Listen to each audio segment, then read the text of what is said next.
Welcome to this week's episode of Raising the Bar Live. I'm Allison DePauli and I host this show every week. We talk about how to raise the bar in your benefits plan, not just medical, but pharmacy, dental, vision, disability, life products. And we offer help for both the employer and sometimes for the employee in how to use their plan a little bit more effectively. So welcome and thank you for joining us today.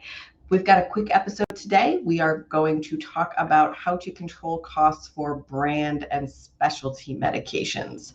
So about 2 weeks ago, we did an episode about how to save money on generic drugs, and generic drugs are probably 60 or 70% of your total pharmacy budget. And most of your people take specialty medications. So we talked about a couple of examples of saving between 75 and about 90% on generic medications. So that is a pretty good way to control your costs. And this week we're going to talk about name brand medications. So brand names and specialty drugs a little bit too. They're a little bit of a different animal. So if you are an employer and you see what kind of prescription usage you have, you see that most people take generics, probably close to 90%. 88-90% is a good generic participation number, and 10% or less of your employees are taking a brand or a specialty medication, yet it's driving about 30 to 40, sometimes 50 or 60% of your costs. So it's really important to make sure that you are paying the right price for those medications. So how do you do that? Well, like any good curious person, I went to ChatGPT and I got 3 answers. So I'm going to give you those today. I don't think you'll be surprised by any of them.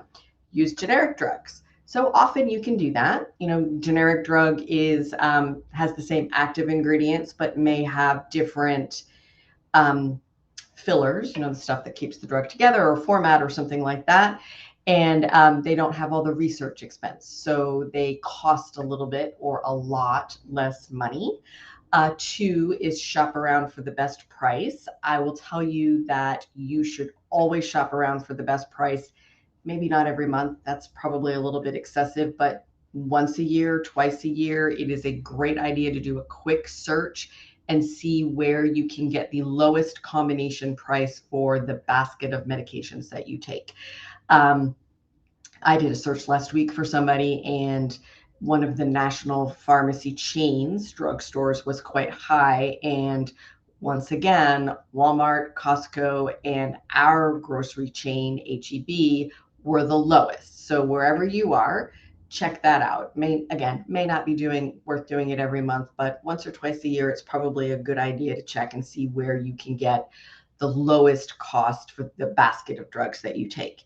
Next, patient assistance programs. I know a lot of you have heard of those. Patient assistance programs, manufacturer assistance programs. They do depend on household income, not employee income, which is why they're so hard to manage for employers. And it also depends on if the drug is covered under the health plan or not. Some employers carve out specialty drugs entirely, making the patient assistance programs much more accessible, and some do not, which means they can be more limited. Also, there are different types of copay assistance programs for different medications depending on what your copay is. And that usually happens in the pharmacy itself. So you don't need to do too much research there. I want to add something to this ChatGPT list. So it's a good start. ChatGPT for us has been a pretty good start, but we always add our own touch. And I want to talk about alternate sourcing for specialty medications. And that can mean simply sourcing it outside of your PBM. It could mean sourcing it from an international company, a tier 1 country. An international tier 1 country would be Canada. And then providing the support to do that. I had a client who was considering carving out their specialty meds and sending all of their employees to a Canadian pharmacy to get their specialty medications and then reimbursing them. I think the idea is really good. I think the execution is quite hard.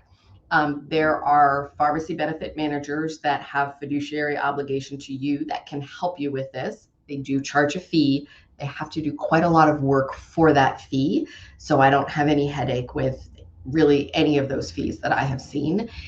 Or there are companies that are not pharmacy benefit managers, but they simply source brand and specialty medications. And they also charge a fee. They do a lot of work for those fees. And most of them require PBM or separate company that sources those medications that you, in return for getting this drug for a lower cost, sometimes up and significantly 60, 70, 80% lower cost, that you help the employee as well and cover that prescription for them at 100%. So I think that's a pretty fair deal all around. And it helps with the employee who needs to get a new prescription. They have a little bit of work to do as well. But we have seen really significant savings. We've seen pharmacy spends of $1.2 million or $1.3 million literally reduced by about $500,000. And in my world, $500,000 is still a lot of money. And I think for most employers it is. I suspect that as an employer, you have something else to do with that $500,000 than spend money where you don't need to, certainly for prescriptions where you can get the same medication for less cost. So that's a good strategy for brand name. And I want to talk about specialty drugs. Specialty drugs are a little bit different than brand name drugs. Specialty drugs are usually infused, not always, but usually infused. They're often the chemo drugs or for some fairly substantial diseases where you need an infusion, the drug needs to be infused. It may be a very limited population drug. You can also get those from your pharmacy benefit manager rather than having them run through your medical claims. And you can also alternate source a number of those drugs, not all of them, but a number of those drugs.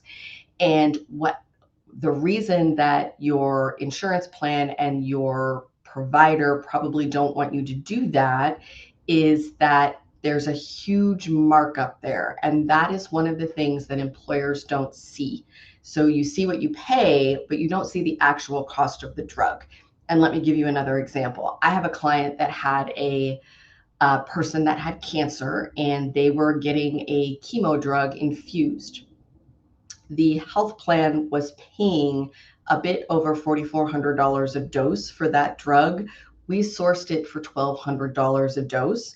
And if it's one dose, okay, it's a few $1,000s. It was 19 doses.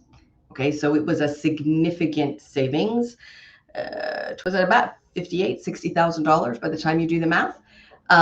In terms of getting that drug sourced. We also knew what the dosage was. When we checked the notes in the claim, there was a section on the claim form that said, dosage required, please see notes section. And we went to the notes section and there was no dosing information. So really, you have no idea what you paid for. And that is a really big problem with the Consolidated Appropriations Act and the CARES Act. That'll get you in some trouble. So controlling how you dispense specialty medications or source them, not dispense them, will help you with the CAA, which is a big problem for employers now. And it will get you what you really want, which is paying a fair price for healthcare and only the healthcare that your employees are consuming. So what I want you to take from the session today is you can control the cost of your brand name medications. This is one of the easiest things to control the cost with. Ask a few questions. Go back to the episode from a couple of weeks ago. I want you to ask the same questions. How are you building your formulary? Are you giving us all of our third-party revenue back? And do you warrant that? PBM contracts are very, very challenging, very complicated, and you want to see very clearly at some point in this contract that there is a warranted statement that you are getting all of your third-party revenue back, and the only revenue that the PBM is accepting is their admin fee. Now, fair warning, you're not going to see a $3.50 admin fee. You're going to see an $8.50 admin fee per script or a $10.50 admin fee per script. That's okay. You will more than make up for it in your prescription savings. So ask the 3 questions. How are you building the formulary? Are you giving me all my third-party revenue back? do you warrant that you are acting with fiduciary responsibility to us as the plan sponsor and not to anybody else?